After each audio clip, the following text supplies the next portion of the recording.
mes produits terminés du mois de juin en valaient la peine ou pas.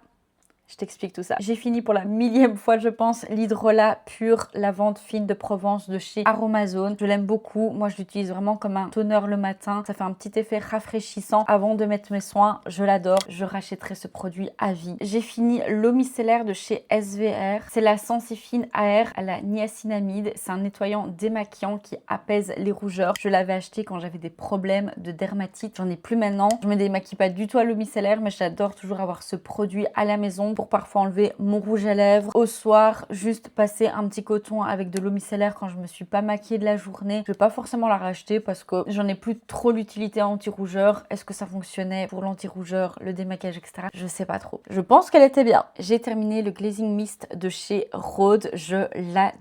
C'est pas un produit révolutionnaire, on va pas se mentir. Il doit y avoir certainement mieux sur le marché. Personnellement, j'adore ce produit parce que j'applique ça avant de mettre mes soins. Ça va vraiment hydrater ma peau. Je l'ai déjà racheté. Je pense pas que c'est un produit révolutionnaire non plus. J'ai fini le shampoing de chez Martine. Je l'aime beaucoup, beaucoup. Moi, j'adore l'odeur. Je sais qu'au début, ça faisait fort polémique, l'odeur. Je trouve vraiment que c'est une odeur de coiffeur de luxe. Je sais pas comment expliquer. Enfin, moi, personnellement, j'adore l'odeur. Je l'utilisais en deuxième shampoing et pas en premier shampoing, tout simplement parce que moi j'aime utiliser un shampoing qui est assez détox pour le premier shampoing. Le deuxième shampoing, très bien, il me laissait les cheveux ultra doux et très brillants. C'est une formule vegan avec 96% de produits d'origine naturelle. C'est du Made in Belgium.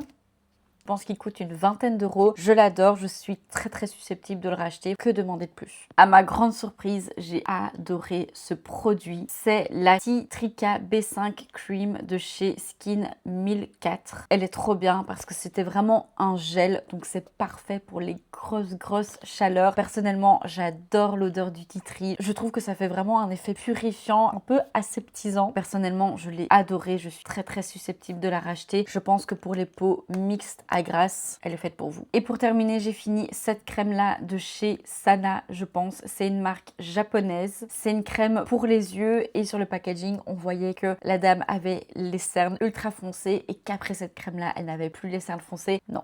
Pour moi, les crèmes pour les yeux, à part hydrater, je ne crois en rien d'autre. Pour l'hydratation, elle est très bien. Moi, je l'ai beaucoup aimée. J'ai rien de plus à dire. Mais pour l'effet couleur ou je ne sais quoi, pour moi, c'est du bullshit. Non, je vais pas spécialement la racheter. Dis-moi en commentaire si tu as déjà testé ces produits-là et qu'est-ce que tu en as pensé et si je dois vraiment les racheter ou pas.